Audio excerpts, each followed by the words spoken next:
नमस्कार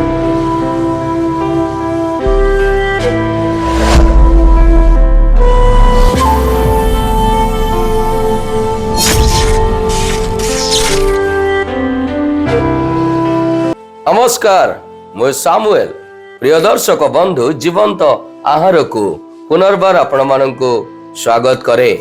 आसंतु प्रत्येक दिन भली आज मध्य पवित्र बाइबल जोहन लिखित सुसमाचार 7 अध्याय 53 पद ठारू 8 अध्याय 20 पद पर्यंत पाठ करिबा।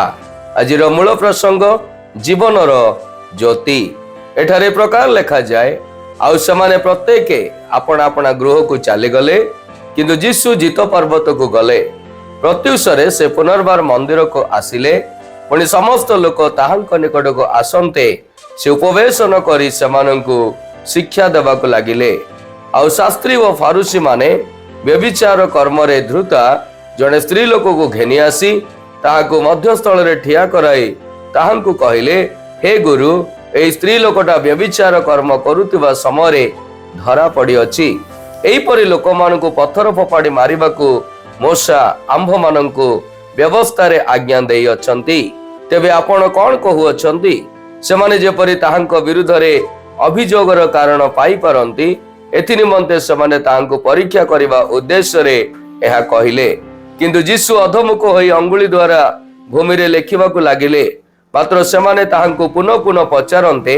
से मस्तक उत्तोलन करी सेमानकु कहिले, तुम मानक मध्य रे जे निष्पाप से प्रथम रे ताकु पत्थर फोपाडु। पुनर्बार से अधमुख होई भूमि रे लेखिबाकु लागिले। ताहा सुनी सेमाने बड़ ठारू आरंभ करी जण जण होई बाहरी जीवाकु लागिले। आउ केवल जीशु व मध्यस्थल रे से स्त्री लोक अवशिष्ट रहिले। पुणी जीशु मस्तक उत्तोलन करी ताकु कहिले, गो नारी, सेमाने कहांती केही कोन तुमको दंडनीय बोली विचार कले नाही? से कहिला, केही नाही प्रभु। सेतिरे जीशु कहिले, मु मध्य तुमको दंडनीय बोली विचार करू नाही। जाओ, आजि ठारू आउ पाप कर नाही। जीशु पुनर्बार लोक मानकु शिक्षा देई कहिले, मु जगतर ज्योति, जे मोर अनुगमन करे से केबे हे अंधकार रे भ्रमण करिवो नाही, बरं जीवनर ज्योति पाइबो।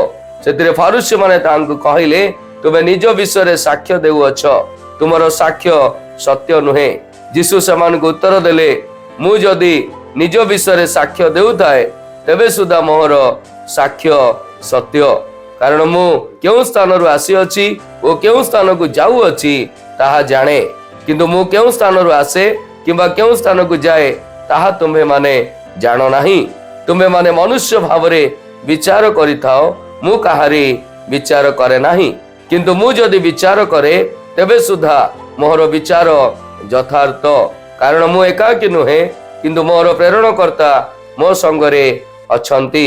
पुणी दुई जनक साक्ष्य जे सत्य एहा तुम मानक व्यवस्था रे मध्य लेखा अछि। मु निजे निजर साक्षी, पुणी मोहर प्रेरणकर्ता पिता मो विषय रे साक्ष्य देउ अछंती। सेतिरे सेमाने ताहांकु पचारिबाकु लागिले, तुमर पिता कहांती? जीशु उत्तर देले, तुमे माने मते जानो नाही किंबा मोर पितांकु मध्य जानो नाही। जदि मते जानंत तेबे मोर पितांकु मध्य जानंत।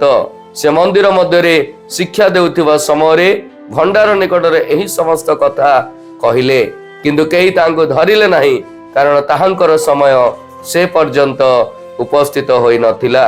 आसंतु मोर प्रिय माने पठित शास्त्रांश को बुझिबा निमंते चेष्टा करू। जीशुंक शिक्षा सुनिबा पाई अनेक लोक मंदिर रे एकाठी होइतिले। शास्त्री माने व्यभिचार रे धरा पड़िथिबा जने महिला को आनी तांको परीक्षा करिबाको चाहुथिले। समानको उद्देश्य जानी जीशु कहिले, तुम मानक मध्य रे जे पाप करी नाही से प्रथमे ताकू पत्थर फोपाडू। एही कथा गुड़िक सहित जीशु प्रकाश कले जे पाप बिना केही नाहांती एवं तेणु केही दोषी करि परिबे नाही। जदियो केवल जीशुंकर विचार करिवार अधिकार थिला, से ताकू क्षमा करिबाकू बाछिले एवं आउ पाप न करिबाकू कहिले। तापरे जीशु निजको जगतर आलोक जीवनर आलोक बोली घोषणा कले। जेतेबेले फारुसी माने तांको साक्ष्यर वैधता को चैलेंज कले, जीशु उत्तर देले ଯେ ସ୍ୱର୍ଗୀୟ ପିତା ମଧ୍ୟ ତାଙ୍କ ପାଇଁ ସାକ୍ଷ୍ୟ ଦେଇ ଅଛନ୍ତି। ତାପରେ ସେ ସେମାନଙ୍କୁ ଭର୍ତ୍ସନା କଲେ, କହିଲେ ଯେ ସେମାନେ ପିତାଙ୍କୁ କିମ୍ବା ପୁତ୍ରଙ୍କୁ ଜାଣି ନାହାନ୍ତି। ଯୀଶୁ କିଏ ଅଟନ୍ତି? ଆସନ୍ତୁ ଆମେ ମାନେ ତା ଦେଖୁ। ପଦ 3ରୁ 11 ଏବଂ 15 ପଦରେ, ଯଦିଓ ସେ ଅଧିକାର ପାଇଥିଲେ, ବିଚାରକ ଯୀଶୁ ଦଣ୍ଡ ଦେବା ଅପେକ୍ଷା କ୍ଷମା କରିବାକୁ ବାଛିଥିଲେ, କାରଣ ସେ ଜଗତର ବିଚାର କରିବାକୁ ଆସିନଥିଲେ, ବରଂ ପାପରୁ ରକ୍ଷା କରିବାକୁ ଆସିଥିଲେ। ଯୀଶୁ ଲୋକଙ୍କ ଦୋଷାତ୍ମକ ଦୃଷ୍ଟିକୋଣରୁ ବ୍ୟଭିଚାରୀ ସ୍ତ୍ରୀ ଠାରୁ ଦୂରେଇ ରଖି ସେମାନଙ୍କୁ ନିଜ ପାପ ଆଡକୁ ଫେରାଇ ଦେଲେ। ଆମେ ମଧ୍ୟ ପାପୀ ଅଟୁ, ପ୍ରଭୁଙ୍କର କ୍ଷମା ଏବଂ ନିଃସ୍ୱାର୍ଥ ପ୍ରେମ ଉପରେ ସମ୍ପୂର୍ଣ୍ଣ ନିର୍ଭରଶୀଳ ଅଟୁ। ଈଶ୍ୱର ଆଜିର ଶାସ୍ତ୍ରାଂଶରେ ଆମମାନଙ୍କୁ କଣ ଶିଖାନ୍ତି? ଆସନ୍ତୁ ମୋର ପ୍ରିୟ ମାନେ, ଆମେ ମାନେ ତାହା ଶିଖୁ ଏବଂ ଆପଣ ଜୀବନରେ ତାହା ପ୍ରୟୋଗ କରିବା ନିମନ୍ତେ ଚେଷ୍ଟା କରୁ। ଯୀଶୁ ହେଉଛନ୍ତି ଜୀବନକୁ ନେଉ ଯାଉଥିବା ଏକ ଆଲୋକ। କୁଟୀର ପର୍ବ ସମୟରେ ଆଲୋକର ଉତ୍ସବର ପୃଷ୍ଠଭୂମିରେ ସେ ସାକ୍ଷ୍ୟ ଦେଇଥିଲେ ଯେ ସେ ଅନ୍ଧକାରକୁ ଦୂର କରୁଥିବା ଆଲୋକ ଅଟନ୍ତି। ସେ ଘୋଷଣା କରିଥିଲେ ଯେ ଯେଉଁମାନେ ଏହି ଆଲୋକକୁ ଅନୁସରଣ କରନ୍ତି କେବଳ ସେମାନେ ହିଁ ଜୀବନ ପାଇବେ। ଆଜି ମଧ୍ୟ ଆମକୁ ପ୍ରଭୁଙ୍କ ବାକ୍ୟର ଆଲୋକରେ ଚାଲିବାକୁ ପଡିବ, ଯାହା ତାଙ୍କ ଅନୁସରଣ କରିବା ସମୟରେ ଆମ ପଥକୁ ଆଲୋକିତ କରେ। ଈଶ୍ୱର ଆଜିର ଧ୍ୟାନରେ ଆମ ପ୍ରତ୍ୟେକଙ୍କୁ ଆଶୀର୍ବାଦ କରନ୍ତୁ। ଆସନ୍ତୁ ମୋର ପ୍ରିୟ ମାନେ, ଆମେ ମାନେ ପ୍ରାର୍ଥନା କରିବା। ହେ ପ୍ରଭୁ, ଧାର୍ମିକତା ମାର୍ଗରେ ଆଲୋକିତ ହୋଇ ଅନେକଙ୍କ ନିମନ୍ତେ ଏକ ଜ୍ୟୋତି ସଦୃଶ ଜଳିବା ନିମନ୍ତେ ଆମମାନଙ୍କୁ ବ୍ୟବହାର କରନ୍ତୁ। ଯୀଶୁଙ୍କ ନାମରେ ଏହି ପ୍ରାର୍ଥନା ମାଗିଲୁ, ଆମେନ୍।